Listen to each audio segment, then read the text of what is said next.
KJ. Yesudas എന്ന ഗായകൻ നേരിട്ട ജീവിത പ്രതിസന്ധികളെക്കുറിച്ച് വിവരിച്ചാൽ തീരില്ല. ഓരോ പ്രതിസന്ധിയെയും ഊർജമാക്കിയുള്ള യേശുദാസിന്റെ മുന്നേറ്റം ആരെയും എക്കാലവും ആവേശം കൊള്ളിക്കുന്നതാണ്. പിതാവ് അഗസ്റ്റിൻ ജോസഫിന്റെ ആരോഗ്യം മോശമായ ഘട്ടത്തിലാണ് യേശുദാസ് മികച്ച മാർക്ക് വാങ്ങി 10ാം തരം പാസ്സായത്. ചികിത്സാ ചെലവുകൾക്ക് നല്ലൊരു തുക അഗസ്റ്റിൻ ജോസഫിന് വേണമായിരുന്നു. സ്വാഭാവികമായി മൂത്ത മകനെ ഏതെങ്കിലും തൊഴിലിന് വിടുക എന്നതാണ് ഇത്തരമൊരു പ്രതിസന്ധിയിൽ മിക്ക മാതാപിതാക്കളും ചിന്തിക്കുക. എന്നാൽ അഗസ്റ്റിൻ ജോസഫ് രോഗദുരിതങ്ങൾക്കിടയിലും യേശുദാസിനെ ജോലിക്ക് വിടേണ്ടെന്ന് തീരുമാനിച്ചു. കാരണം മകൻ പേരും പ്രശസ്തിയുമുള്ള ഗായകനായി തീരണമെന്നതായിരുന്നു അഗസ്റ്റിൻ ജോസഫിന്റെ സ്വപ്നം.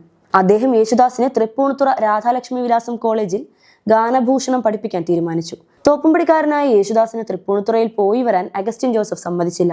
യാത്ര ചെയ്യുന്നത് മൂലം പഠിക്കാനുള്ള സമയത്തിൽ കുറവ് വരുമെന്നായിരുന്നു അദ്ദേഹത്തിന്റെ ആശങ്ക.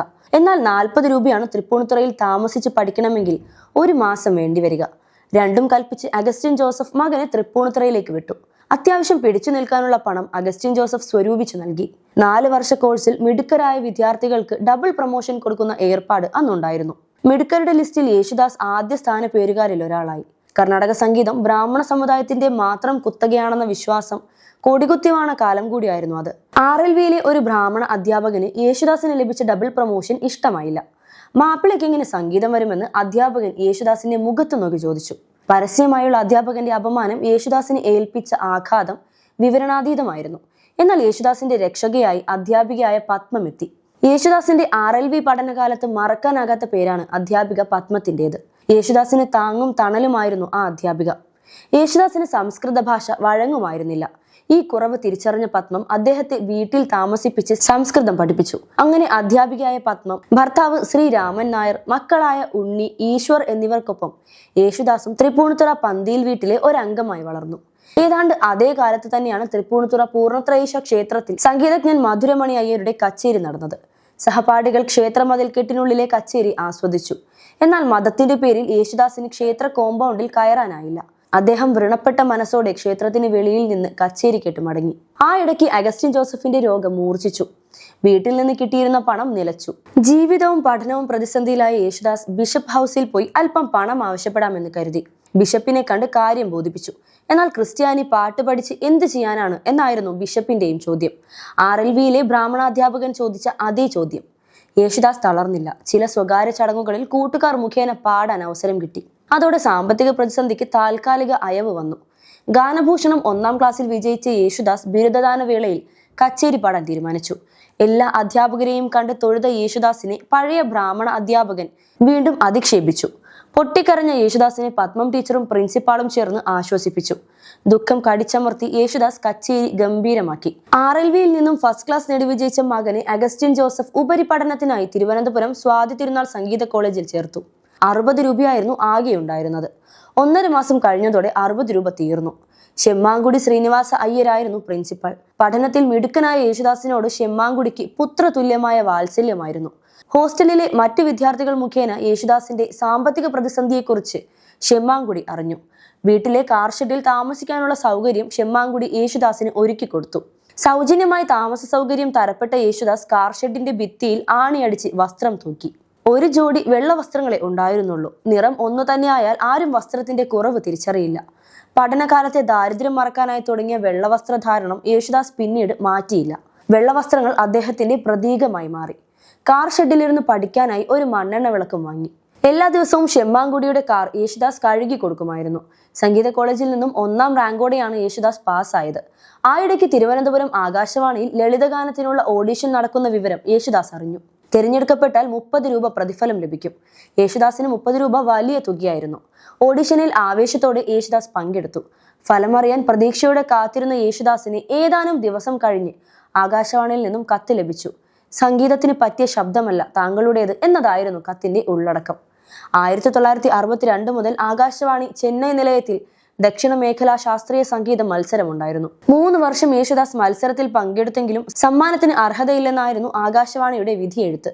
പിന്നീട് യേശുദാസ് പേരും പ്രശസ്തിയും നേടിയതോടെ തിരുവനന്തപുരത്ത് സംഗീത പരിപാടിക്ക് വന്നു. കർട്ടൻ ഉയർന്നപ്പോൾ കണ്ടത് ആകാശവാണിയുടെ മൈക്കും സൗണ്ട് സിസ്റ്റവും. റേഡിയോ പ്രക്ഷേപണത്തിനായി ഒരുക്കി വെച്ചതായിരുന്നു അതെല്ലാം. ആകാശവാണിയുടെ മുഴുവൻ സാമഗ്രികളും തന്റെ മുന്നിൽ നിന്നും എടുത്തു മാറ്റാൻ യേശുദാസ് ആവശ്യപ്പെട്ടു. അങ്ങനെ പലതവണ തന്നെ അപമാനിച്ച ആകാശവാണിയോട് യേശുദാസ് മധുര പ്രതികാരം വീട്ടി. അഗസ്റ്റിൻ ജോസഫിന്റെ രോഗം വീണ്ടും മൂർച്ഛിച്ചു. യേശുദാസിന് ചിക്കൻ പോക്സും പിടിപെട്ടു. ജീവിതം വീണ്ടും വഴിമുട്ടി. പ്രതിസന്ധി അനുഭവിക്കുന്ന കലാകാരന്മാർക്ക് കേരള സംഗീത നാടക അക്കാദമി ധനസഹായം നൽകുന്നുണ്ടെന്നറിഞ്ഞ Augustine Joseph Sangeetha Nataka academic കത്തെഴുതി. മകന്റെ പഠനത്തിന് സഹായിക്കണമെന്നായിരുന്നു അതിന്റെ ഉള്ളടക്കം. എന്നാൽ ആ കത്തിന് മറുപടി ലഭിച്ചില്ല. പിന്നീട് 1971 മെയ് 13 31 വയസ്സിൽ യേശുദാസ് സംഗീത നാടക അക്കാദമിയുടെ ചെയർമാനായത് കാലത്തിന്റെ മറ്റൊരു പ്രതികാരം. തൃപ്പൂണിത്തുറയിലെ പഠനകാലത്ത് യേശുദാസിന് KS ആന്റണി എന്ന സംവിധായകന് പരിചയമുണ്ടായിരുന്നു. താൻ കാൽപ്പാടുകൾ എന്ന പേരിൽ ഒരു സിനിമ സംവിധാനം ചെയ്യുന്നുണ്ടെന്ന് പിൽക്കാലത്ത് KS ആന്റണി യേശുദാസിനെ അറിയിച്ചു.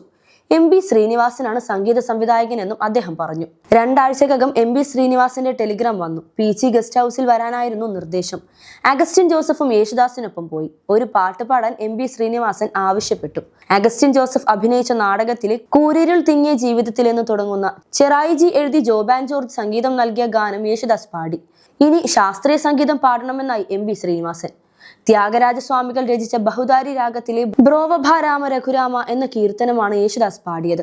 ഒരു ഹിന്ദി പാട്ട് കൂടി പാടണമെന്നായി MB ശ്രീനിവാസൻ. പ്യാർ കി രഹീൻ എന്ന ചിത്രത്തിലെ പ്രേം ധവാൻ രചിച്ച് കനുഘോഷ് സംഗീതം നൽകിയ ദോ റോസ് മേ വോ പ്യാർ എന്ന ഗാനം യേശുദാസ് പാടി. യേശുദാസ് പാടിക്കഴിഞ്ഞ് MB ശ്രീനിവാസൻ പ്രതികരിച്ചില്ല. എന്നാൽ 3 മാസം കഴിഞ്ഞ് യേശുദാസിനെ തേടി ആ സന്തോഷ വാർത്തയെത്തി. ഉടൻ മദിരാശിയിൽ എത്തണമെന്നുള്ള MB ശ്രീനിവാസന്റെ അറിയിപ്പ്. സിനിമയിൽ പാടാൻ ലഭിച്ച അപൂർവ അവസരം. പക്ഷെ അവിടെയും വിധി പ്രതികൂലമായി. മദിരാശിയിലേക്കുള്ള വണ്ടിക്കൂലിക്കും ചെലവിനും വേണ്ട പണം യേശുദാസിനുണ്ടായിരുന്നില്ല. ട്രെയിൻ ടിക്കറ്റിന് മാത്രം 18 രൂപ വേണം. അമ്മ തന്റെ സമ്പാദ്യത്തിലെ 4 രൂപ കൊടുത്തു. കള്ളവണ്ടി കയറി മദിരാശിയിൽ എത്താമെന്ന ചിന്തയോടെ ഹാർബർ സ്റ്റേഷനിലേക്ക് പോകാൻ നിൽക്കുമ്പോഴാണ് കുടുംബ സുഹൃത്തായ കരുവേലിപ്പടി മത്തായി യേശുദാസിന് ആശംസ നേരാൻ സ്വന്തം ടാക്സിയിലെത്തുന്നത്.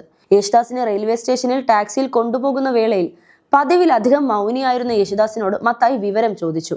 പണമില്ലെന്ന ദാസിന്റെ മറുപടി കേട്ടതോടെ മത്തായി വണ്ടി തിരിച്ചുവിട്ടു. തോപ്പുംപടിയിലെ വർക്ക്ഷോപ്പിൽ നിന്നും 30 രൂപ കടം വാങ്ങിയ ശേഷം മത്തായി യേശുദാസിനെ റെയിൽവേ സ്റ്റേഷനിൽ കൊണ്ടുവിട്ടു. 2 മാസം കഴിഞ്ഞ് റെക്കോർഡിംഗ് ഉള്ളൂ. അതുവരെ മദിരാശിയിൽ തങ്ങി പാട്ട് പഠിക്കണം. ബന്ധുവീട്ടിൽ താമസമാക്കിയ യേശുദാസിന് കടുത്ത ടൈഫോയിഡ് പിടിപെട്ടു.